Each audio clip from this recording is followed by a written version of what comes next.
Hi everyone, it's Raquel Bowman here, and today I'm here to share with you a layout for hip kits, and I'm inspired by the mood board that I just showed you. That's the February mood board, and what I decided to do was focus on the pictures of the buttons in that top left corner. So I decided to have a play on the placement of those circular items and use the pattern papers in the kit to sort of replicate that design in a loose fashion. So I'm just showing you again the buttons that I'm being inspired by, and I sort of kept the mood board open to the side of when I was creating this layout, just to sort of try and copy the placement of where the circles were. And I used that gorgeous navy spot paper, which I adore, the Maggie Holmes Bloom paper, which is that sort of chevron-y looking paper. And then I've also got a paper from Pink Paisley, which is that yellow, and I do bring in another one from Pink Paisley because I felt, I felt like I needed some more, there it is there, of that sort of hot pink colour. Well, you can really see my head a lot in this. Sorry, everyone. I've actually feel like I've perfected my lighting at the moment, but to fit all of my lights in, I've had to move my tripod placement. So it means that obviously my head is showing up a little bit more than what I'd like, so I'll just have to make sure that, and it's night hair as well because this I'm doing late at night, I have to make sure that next time I film a video I maybe have another play around with how my tripod's set up. So what I've done is I've found some of the circular elements from the Chamel chipboard. I absolutely adore that packet of chipboard. The colours in it, I think I really like that whole navy aspect that goes through it, as well as there's this sort of gorgeous reddy pink colour and then some nice yellowy tones as well. So it's just a really nice versatile pack, I feel. So what I'm doing is I've placed the circles down.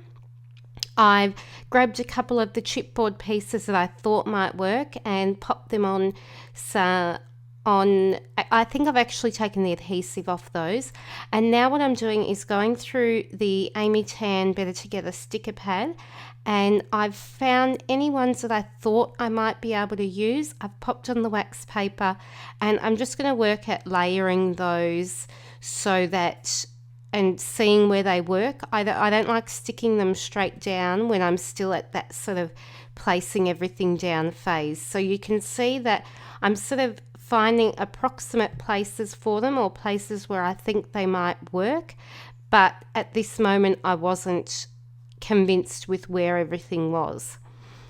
So I've got a couple of stars. I thought I might bring stars into it since I had the World chipboard piece from Chamel there.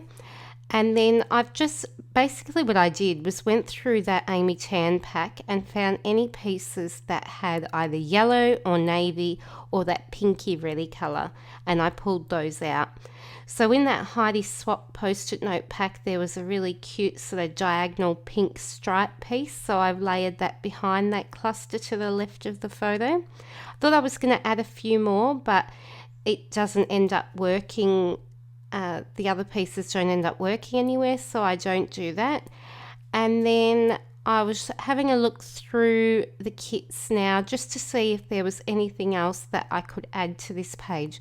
This page was completed quite quickly, really, in sort of in compared to other layouts of mine, but it's all sort of, I think always my first layout with the kits always falls together quite quickly because all the products are new and I haven't worked with them yet, and I can, when you begin with something, you can sort of do whatever you want without being limited to what supplies or products you have left. So sort of you're able to use anything at all, and I yeah, I always love doing my first layout with the kids. Definitely need to fix my tripod placement, which I'm a bit disappointed in because I feel like I finally got my lighting sorted, and now you've got my big head in the way. So I'm really, really sorry about that, and I didn't realize until I'm looking now and doing the voiceover that it was present in a lot of the footage here. So yeah, I'm really sorry. I am popping my photo on foam, and I did also pop a doily and some vellum, and that's really because I wanted to have some layers behind my photo, but I didn't want to take away from the gorgeous pattern papers, and I actually didn't want to use a pattern paper for it. I just felt like it would be too strong. I think that's the word.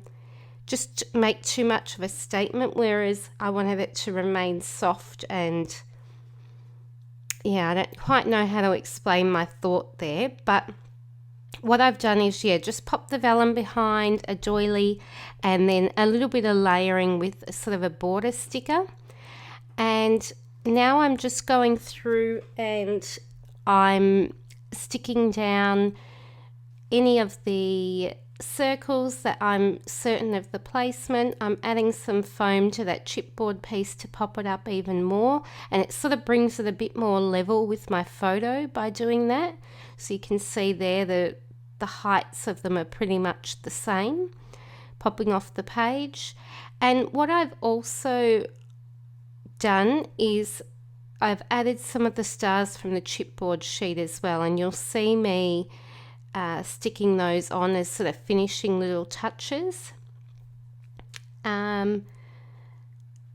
So I flipped that circular piece around so that you could see the pink poking out of the top of the photo. That's probably one of my favorite parts of that pattern paper, is that gorgeous sort of hot pink color. So I really wanted you to be able to see that, even if it is a small little piece.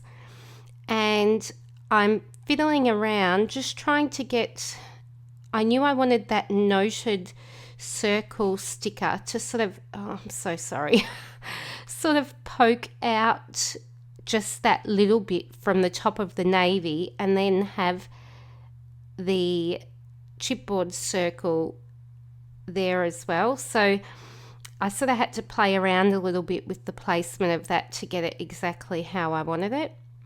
And now I'm just trying to finish that little cluster. Oh my gosh, my head is really in the way. Golly. So I've added a word strip from Dear Lizzie, and I've added a little star sticker. And now what I'm doing is, you can see to the side that I have these really small little circles punched out with pattern paper, and what I've actually used to create those is just one of those single hole punches, and then I've collected the punched out pieces from the little catcher bit that they collect into, and they're sort of the perfect size. They're a bit like a enamel dot size, and it's a nice way to tie in all the colors because obviously they're from the pattern papers in the collection. So I was really happy with how that turned out, and it just adds that little bit of more movement on the page by continuing that circular design.